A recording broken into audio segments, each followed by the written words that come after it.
गिबियावबो साफ्रोमखौबो जोंनि बिटिसि हालामाव थाग्रा आइ आफा बिदा फंबाय मोननिसिम आंनि खुलुमनाय सिबिनायखौ गिबियावनो जासिग्रोनाय जाबाय।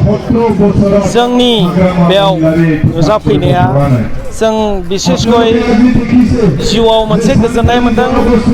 प्रमद सारनि जे जोंनि आर्टिस्टफोरनि फारसे अननाय होनाय, जे जोंनि आर्टिस्टफ्रा आगोलाव जोंहा जेबो मोनामोन, जोङो गावनि फिल्म बानायो। आं सासे प्रडिउसार डाइरेक्टर, आं अब्लाबो दिनै एथ' बोसोर जालांबाय, अब्लाबो दिनैसिम बिटिसिनिफ्राय माब्लाबाबो बे जेसेबांखि बोसोर प्रमद सार गैयि समाव, बे समाव जोङो साफ्रोमबो आर्टिस्टआ एबा सोरबा प्रडिउसारा जोङो फिल्म बानायोब्लाबो जों बिटिसि सरकारनिफ्राय मालाबाबो जोङो बे फिल्म बानायनायनि फैसाखौ जों रिकभार खालामनो हायामोन।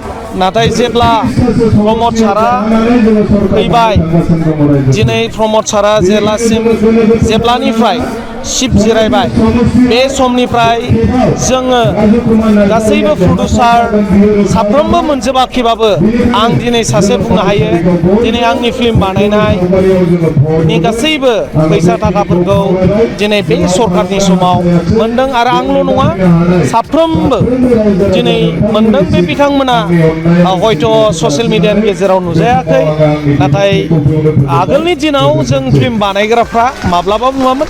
बेनिखायनो जोङो गोसो गोथारै जोङो सारखौ सापर्ट होनो, प्रमद सारखौ फिन खेबसे आरोबाव सिफनि महराव नायनो लुबैनानै जोङो आं सासे आर्टिस्ट जानानै सारखौ गोसो गुवारै आं हेफाजाब होफैदों।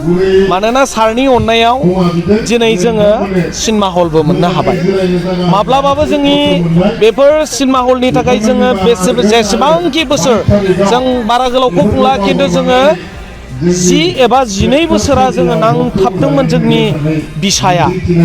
अब्लाबो बै समाव आब्बानि समावबो जों नांथाबदोंमोन। नाथाय जेला बिसा दाबाय, बिसा दानाय समावबो जागोनै दिनै गैया।